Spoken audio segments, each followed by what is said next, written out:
하나님은 사람을 만드실 때 하나님의 형상대로 만드셨습니다. 하나님을 닮아서인지 사람들은 비슷비슷해 보여도요, 저마다 다 다르고요, 내면은 매우 복잡하고 치밀한 구조로 되어 있습니다. 뇌과학자의 말을 빌리자면 사람의 뇌는요 1.4kg 밖에 되지 않습니다. 그러나 이 작은 부분이 작은 우주라고 불릴 수 있을 만큼 신비롭고 무한한 세계가 그 안에 있다고 말합니다. 뇌신경과학자 캐서린 러브데이는 나는 뇌입니다 라는 책을 썼어요. 이 책의 내용을 간단하게 요약하면 이런 내용입니다. 사람의 뇌가 어떻게 작용하는지 알고 살아야 한다는 거예요. 뇌가 작용하면 몸은 반응하게 되는데, 몸이 반응하는 현상에 따라서 지금 자신의 상태가 어떤 상태인지 알게 된다는 것입니다. 그래서 이 상태를 알고 잘 조절하고 살면 행복하게 살 수 있다고 말합니다. 이 책에서 관심을 끄는 대목이 있었습니다. 생각과 감정을 다루는 부분이었어요. 영어에서 감정이란 단어, 이 이모션이라고 하는 단어는요 16세기 중반이 돼서야 처음으로 사용되었다고 말합니다. 사람의 감정을 처음 연구한 사람은요 진화론을 주장했던 찰스 다윈입니다. 이때가 19세기였어요. 여러분 한번 생각을 해보세요. 사람의 감정이라고 하는 것은 사람이 창조되는 그 순간부터 있었을 텐데, 그 감정을 연구한 역사는 정말로 얼마 되지 않는다는 것입니다. 현대과학의 연구 결과를 보면 사람이 판단을 하거나 어떤 결정을 할 때 결정적인 역할을 하는 것은 이성과 생각이 아니라 감정이라고 말합니다. 사람은 경험을 통해서 주관적인 감정을 갖게 되고요, 그 감정은 무엇인가를 결정하는데 결정적인 영향을 끼친다는 것입니다. 그런데 여러분, 무서운 것은요, 생각이 나지 않을 만큼 오래된 일, 또 그 일로 인해서 느꼈던 그 감정이요 무의식에 내재되어 있다가 중요한 순간에 갑자기 떠올라서 영향을 미친다는 것입니다. 어린 시절 경험했던 것과 그 순간에 느꼈던 감정이 지속해서 어른이 되었는데도 영향을 준다는 것입니다.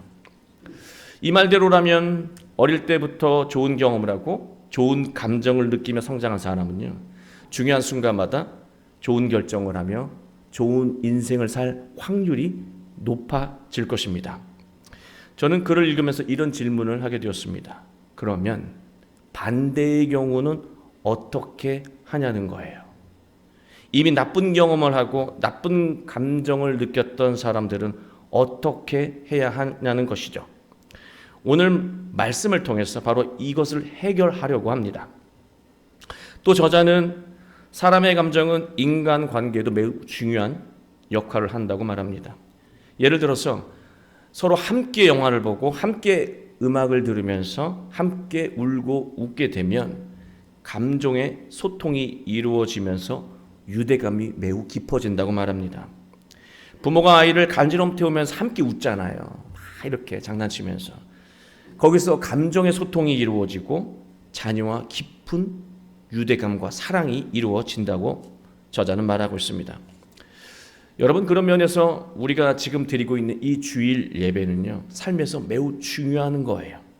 함께 말씀을 나누고 함께 찬양하고 구역 예배를 통해서 함께 삶을 나누는 것으로 우리는 타인의 감정을 소통하는 법을 배우게 되고요 유대감을 느낄 수 있기 때문입니다. 저자는 감정을 잘 조절하고 소통을 잘하면 행복한 삶을 누릴 수 있다고 말합니다. 그러나 제가 목사라서 그런지요, 책을 읽을수록 이 과학으로 사람의 감정을 분석한다는 것이 분명 한계가 있다는 생각이 들었습니다. 좋은 감정일 때는 문제가 되지 않는데 만약 나쁜 감정일 때 불안감, 두려움, 증오, 우울감, 무력감과 같은 나쁜 감정의 영향을 받게 되면 대책이 없다는 것입니다. 이 저자가 말하는 것은 약물 치료를 받아라 그렇게 조언하고 있고요. 아니면 심리 상담을 받고서 자기 감정에 대처하라고 조언하고 있습니다. 그러나 여러분, 이 방법은요, 모두 문제가 일어난 후에 대처하는 임시방편이라고 하는 거예요. 미리 준비하는 게 아니라 일이 터지고 난 다음에, 상황이 악화된 다음에 메우는 방법이라고 하는 거예요. 그리고 이것은 근본적인 치유가 아니라고 하는 것이죠. 하나님은 분명 우리에게, 또 여러분에게 감정을 선물하셨습니다. 하나님이 감정을 주셨다는 것은요, 감정이 꼭 필요하기 때문에 주신 것입니다.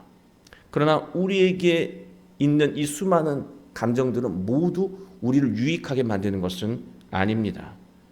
그러나 우리가 그릇된 감정에 휩싸일 때도 우리가 올바른 판단과 선택을 할 수 있게 해주는 감정을 예수님은 말씀하고 있고 보여주고 계시다라고 하는 거예요.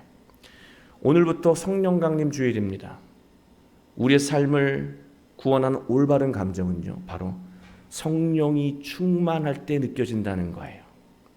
우리의 생각과 경험이 가득할 때 올바른 감정이 느껴지는 게 아니고요, 성령이 충만할 때 올바른 감정이, 필요한 감정이 느껴진다는 것입니다. 성령이 우리 마음에 충만해지는 길은요, 단 하나뿐이에요. 예수님을 배우고 예수님을 깨닫는 거예요. 예수님을 배우고 예수님을 묵상하면 성령이 우리 마음속에 가득해지고 그 성령은 우리에게 꼭 필요한 것을 느끼게 한다는 것입니다. 오늘 말씀을 통해서 성령 충만함을 이루고 올바른 감정을 느끼며 우리의 삶 가운데 일어나는 모든 문제를 해결하고 참된 기쁨을 누리게 되시길 주님의 이름으로 축원합니다. 35절 말씀을 보겠습니다. 예수님께서 모든 도시와 마을에 두루 다니사 그들의 회당에서 가르치시며 천국 복음을 전파하시며 모든 병과 모든 약한 것을 고치시니라. 아멘. 예수님은요, 도시와 마을에 있는 회당에 들어가서 병든 사람들을 고치셨습니다. 성경에서 나오는 이 수많은 병들, 이 병명들이 있습니다. 이것은 실제로 몸이 아픈 병리적인 현상일 수도 있습니다.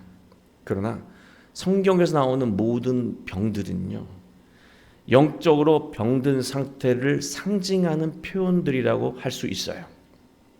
병이라고 하는 것은 이미 드러난 현상이고요, 병의 원인은 바로 약하기 때문이라고 예수님은 진단하고 계신 거예요. 예수님은 사람들을 약하게 만들고 병들게 하는 근원지가 바로 회당이라고 판단하신 것입니다. 유대인의 회당이라고 하는 것은요, 율법을 가르치는 곳입니다. 율법의 기본 구조는 무엇입니까? 여러분, 명령이에요. 명령은 따르면 문제가 되지 않지만요, 명령은 거역하면 징벌을 받습니다. 명령을 따르는 이유는요, 행복해서 따르는 것이 아니라 벌을 받지 않기 위해서 따르는 거예요. 명령을 따르는 사람에게는 결코 즐거움이나 활력이나 기쁨이 있을 수가 없습니다. 율법주의 신앙 안에서는요, 하고 싶어서 하는 것이 없어요. 기쁘고 좋아서 하는 것이 없습니다. 할 수 없이 하는 것만 있고요, 안 하면 안 되니까 하는 것만 있습니다. 그게 바로 율법주의 신앙이고, 율법주의 신앙으로는 절대로 행복할 수가 없는 거예요. 그런 면에서 우리가 지금 신앙생활을 하고 있는 것이 안 하면 안 되니까, 할 수 없으니까 그렇게 하고 있는 부분은 있지 않습니까? 어떤 헌신을 할 때, 어떤 봉사를 할 때, 무엇인가 마음을 쓸 때 마지못해서 하는 경우가 있지는 않냐는 것이죠. 그렇다면 그것은 율법주의 신앙이에요. 회당의 사람들을 영적으로 약하게 만들고 병들게 만든 것입니다. 여러분, 과거에 자신에게 상처로 남는 일들이 분명 있습니다. 그리고 그때 느꼈던 나쁜 감정들이 있어요. 그것들을 이렇게 떠올려 보면 대부분 위계 질서에 의해서 강압적이고 일방적인 명령의 형태로 일어난 일들이에요. 내가 대항할 수 없고 대응할 수 없는, 일망적으로 당할 수밖에 없는 어떤 명령과 같은 그런 환경에서 우리는 엄청난 상처와 나쁜 감정을 느끼게 되는 것이죠. 여러분, 사람이 명령에 길들여지면요, 명령한 대상의 눈치를 보게 되고 늘 주눅들어 살게 돼요. 영적으로 나약해질 수밖에 없는 거예요. 예수님은 약하다라고 하는 것, 약한 것을 치유했다고 말씀하셨어요.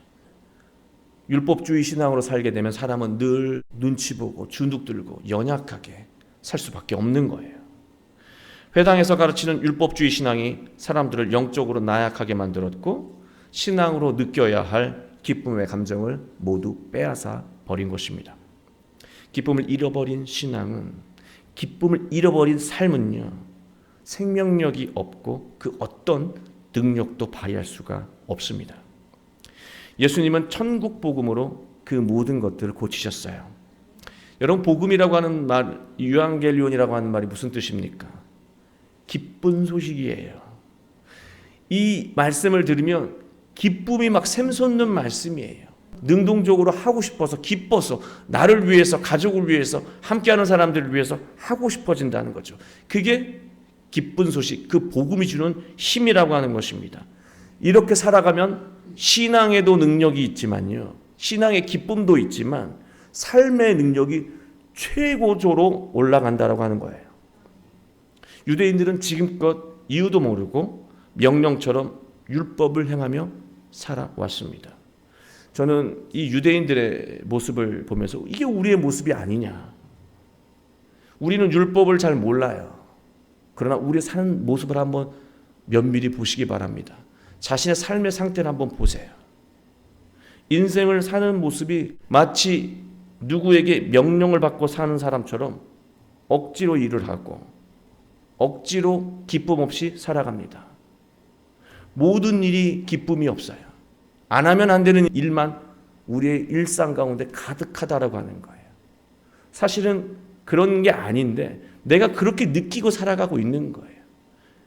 우리는 지금 아무도 우리에게 명령하지 않는데 명령을 받는 인생처럼 그렇게 살아가고 있다라고 하는 것입니다. 회당에서 살아가고 있는 이 유대인의 슬픔이 오늘 우리의 슬픔이고 우리의 아픔이라고 하는 거예요. 그들에게 예수님은 말씀하셨고 그로 인해 그들은 기쁨으로 하나님의 말씀을 따를 수 있는 마음을 갖게 되었습니다. 바로 여기서 그들은 놀라운 삶의 능력을 경험하게 된 거예요. 여러분, 현명한 사람은요, 자신의 유익한 이유와 목적만 알려주면 자진해서 해요.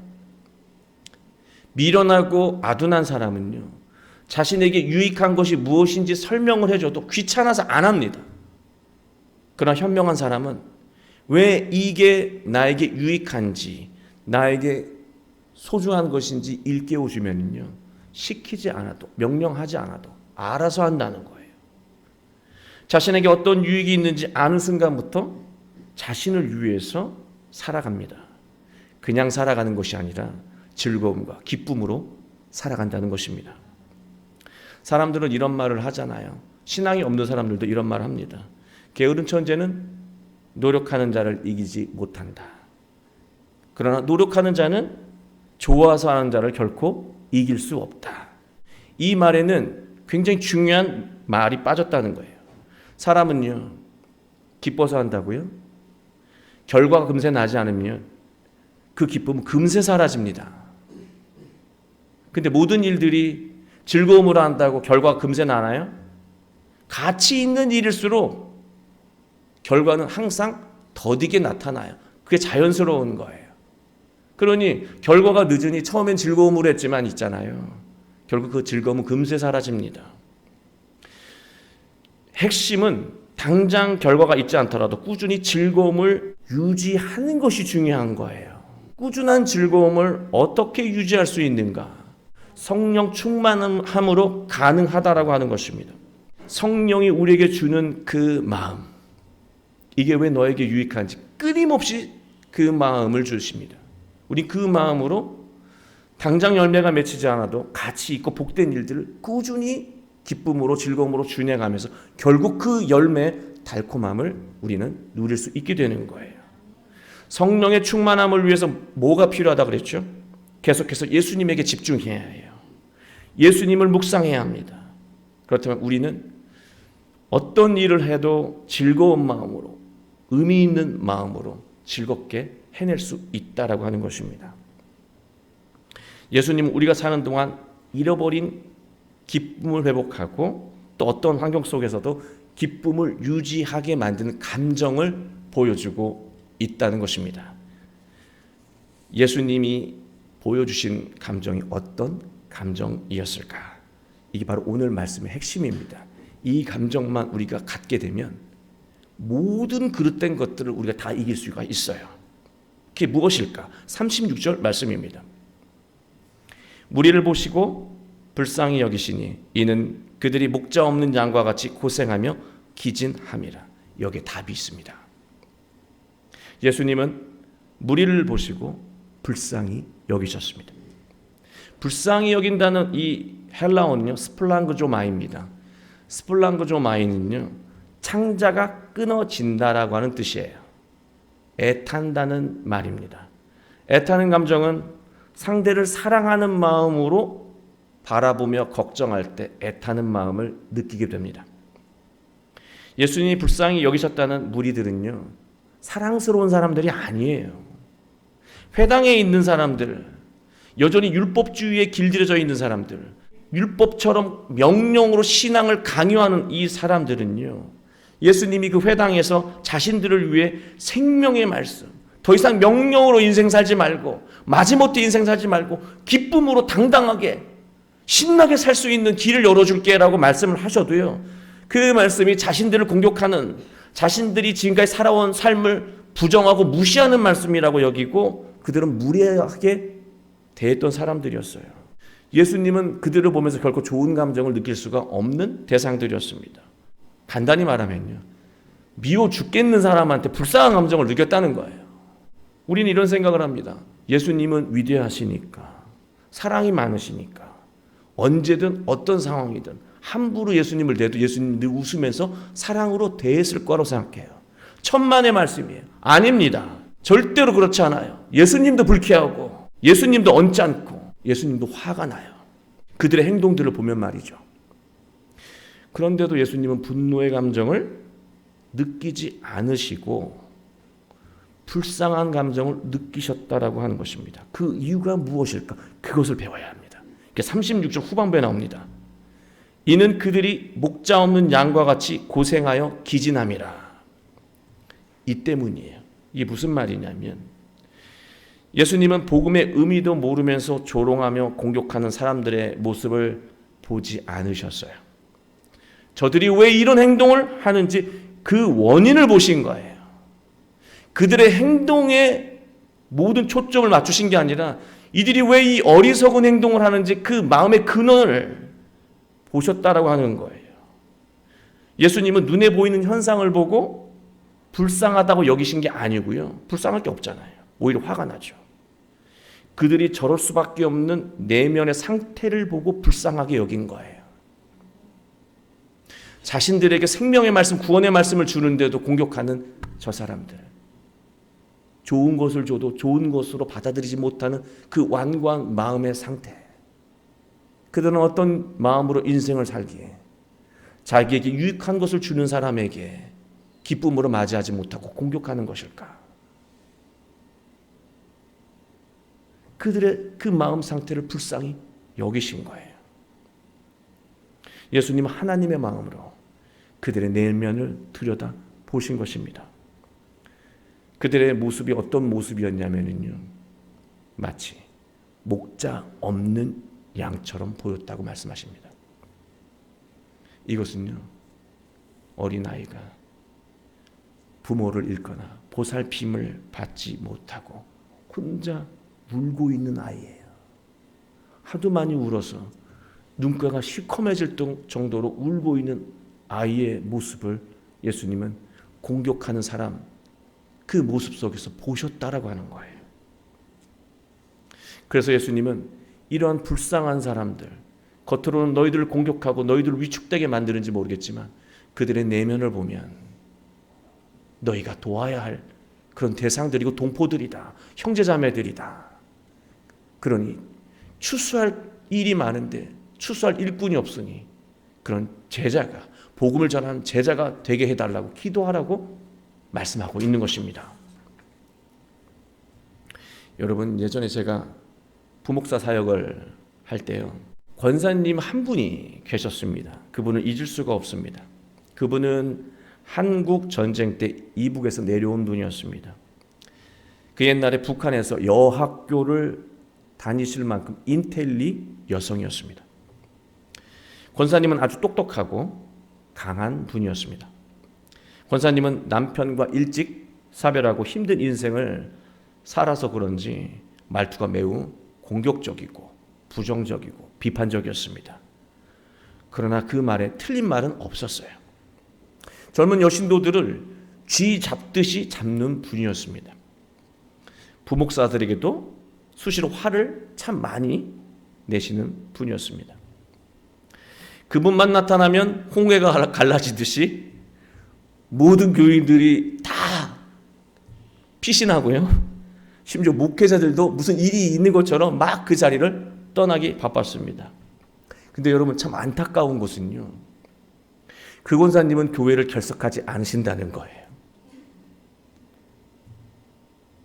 저도 피하다 결국 그분에게 기분 나쁜 말을 듣고 마음이, 그 감정이 많이 상했던 기억이 있습니다. 이게 너무 힘들어서 스승님에게 지금 내 자신이 겪고 있는 이야기들 하면서 위로받고 싶었습니다. 제가 이 권사님에 대해서 이야기를 쭉 하니까 스승님은 저를 이렇게 빤히 보시다가 이렇게 말씀하셨습니다. 넌 그 권사님이 어떻게 보이냐? 저는 대답했습니다. 자기 주장만 하는 고집이 센 노인으로 보입니다. 스승님이 저의 말을 듣고 이렇게 말씀하셨습니다. 나는 네가 하는 말만 들어도 권사님의 모습이 보인다. 전쟁의 포화 속에서 부모를 잃고 잿더미에 앉아 울고 있는 어린 소녀 말이다. 강하고 똑똑한 척하는 것으로 자기 내면에 가득한 두려움, 그 절망을 숨기려는 그 권사님 내면에 있는 어린 소녀를 네가 보지 못한다면 너는 목사로서 그분을 도울 수 없다. 그 말씀을 듣는 순간 갑자기 권사님에 대한 이해가 달라지고 권사님을 보는 시선이 달라졌습니다. 권사님은 여전히 깐깐하고 불편한 분이었지만 더 이상 불편하지가 않아요. 못된 얘기가 내 마음에 박히지가 않아요. 오히려 그분은 못된 소리, 비판적인 소리 하는 그게 관심이 필요하다라고 하는 어린 소녀의 외침처럼 들렸습니다. 이분은 사랑이 필요한 분이구나. 이때부터 저는 권사님이 무슨 말을 해도 웃으면서 들을 수 있었습니다. 당연히 권사님과 헤어지는 마지막 순간까지 좋은 관계로 신앙생활을 함께 했죠. 히브리서 4장 12절을 보면 하나님의 말씀은 살아있고 활력이 있어 좌우에 날선 어떤 검보다 예리하며 혼과 영과 및 관절과 골수를 찔러 쪼개기까지 하며 또 마음의 생각과 뜻을 판단하신다. 하나님의 말씀에 대한 이해가 깊어질수록 우리의 마음에는 성령이 충만해집니다. 하나님의 영이 가득해지는 거예요. 우리가 느껴야 하는 그 감정들로 가득해지는 거예요. 그러한 시선으로 또 세상을 보면은요, 눈에 보이는 현상에 우리가 매몰되지 않고요, 그 현상이 담고 있는 본질을 통찰하고 꿰뚫어 볼 수 있다라고 하는 것입니다. 저 사람이 왜 저런 말을 하고 있는지, 저 사람이 왜 저 상황에서 저런 행동을 하고 있는지 이해의 폭이 넓어진다는 거예요. 이 시선으로 타인을 보게 되면 불쌍하게 여기는 감정이 생겨난다는 것입니다. 불쌍함을 느끼는 감정에서 나오는 말과 행동이 진짜 필요한 말과 행동이에요. 미움과 판단에서 나오는 말과 행동은 아무리 옳은 말이라도 모두에게 상처가 되고 그건 고스란히 나에게도 공격이 되는 말로 돌아옵니다. 그러나 내 안에 가득한 불쌍히 여기는 마음으로 말하고 행동하게 되면은요, 모든 문제가 해결된다는 거예요. 불쌍히 여기는 감정으로 부모를 대하고 배우자를 대하고 자녀를 대한다면 가정에서 일어나는 모든 관계의 문제는 모두 해결할 수 있습니다. 여러분, 불쌍히 여겨야 하는 대상은요, 타인만이 아닙니다. 나 자신도 불쌍히 여겨야 해요. 내가 말이죠. 내가 나를 불쌍히 여겨야 한다는 거예요. 세상의 관점으로 나를 불쌍히 여기면 나는 자기 연민에 빠져서 우울감에 빠지지만요, 하나님의 말씀, 성령이 충만한 마음으로 지금 나의 그땐 삶을 보며 탄식하고 불쌍히 여긴다면 삶이 새로워진다는 거예요. 우리는요, 우리 내면 깊은 곳이 어떤 경험 또 어떤 감정으로 오염되어 있는지 정확히 몰라요. 어린 시절부터 지금까지 살아오면서 어떤 일과 어떤 감정에 의해 내 마음이 오염되어 있는지 모른다고요. 그냥 자기가 옳다고 생각하는 거죠. 오염되어 있다는 거예요. 영향을 받고 있다라고 하는 거예요. 그러나 우리가 예수님을 깊이 배우고 묵상한다면 우리는 자신을 객관적으로 볼 수 있습니다. 내가 나를 이렇게 떨어져서 볼 수 있는 거예요. 정우가, 네가 이런 상태구나. 볼 수 있는 거예요. 자기 삶의 모습과 감정의 상태를 정확하게 헤아릴 수가 있게 되는 거예요. 예수님 때문에 말이죠. 우리가 예수님이 원하시는 삶이 또 바라시는 삶이 무엇인지 머리로는 잘 알지만 그렇게 하는 것이 너무 억울해서 살 수 없고 두렵고 무서워서 살 수 없고 자신감이 없어서 살 수 없는 상황이라면 지금 우리는 나쁜 감정에 지배를 당하고 있는 거예요. 만약 이런 상황이라고 한다면 예수님의 말씀대로 살지 못하는 나 자신을 안타깝게 여기고 하나님의 자녀답게 담대히 살지 못하는 나 자신을 불쌍히 여겨야 하는 것입니다. 그리고 자신을 지금까지 움츠리게 만들어 온 그릇된 감정을 하나님께 고백하고요. 하나님, 저 이 수준이었고 이 감정 때문에 여전히 사랑하지 못하고 도전하지 못하고 미워하면서 나를 변론만 하면서 살아왔습니다. 이 불쌍한 저를 용서하시고 이 연약한 저를 헤아려 주십시오. 그러면은요, 하나님은요, 우리의 마음, 우리의 감정을 헤아려 주십니다. 사랑은 아무개야. 나는 네가 겪은 일들 처음부터 끝까지 다 지켜보았고 그때 네가 겪었던 그 마음과 감정을 다 안다. 나는 네 마음을 회복할 것이고 나는 다시 너를 바로 세워 놀라운 일을 이뤄갈 거야. 두려워하지 말거라. 주저하지 말거라. 더 이상 분노하며 미워하지도 말거라. 그릇된 감정에서 벗어나 나와 함께 위대한 일을 하며 살아가자. 말씀하실 거예요. 그리고 우리가 예수님을 따라가며 열매를 맺는 복된 인생을 살게 하실 것입니다. 사랑하는 교회 여러분, 우리는 몸이 아프고 또 타인에게 상처를 받고 척박한 환경에서 살면서 상처받아 왔습니다. 아픈 감정을 갖고 있습니다. 우리의 마음엔 여전히 두려움과 절망과 슬픈 감정들이 남아있다는 거예요. 그러나 우리가 이 상태를 그대로 방치하면 삶은 불행할 수밖에 없습니다. 지금 우리는 하나님의 말씀을 깊이 깨닫고 성령으로 충만해야 합니다. 성령은 우리가 눈에 보이는 현상에 흔들리지 않고 본질을 보게 하실 것입니다. 그리고 세상을 긍휼히 여기는 마음으로 다시금 복된 인생을 기쁨으로 살게 만들어 주실 것입니다. 우리 모두 하나님의 말씀을 늘 깊이 배우고 묵상하며 성령 충만함을 이루어 항상 기쁨으로 또 항상 감동으로 가득한 복된 인생을 살아가게 되시길 주 예수 그리스도의 이름으로 축원합니다.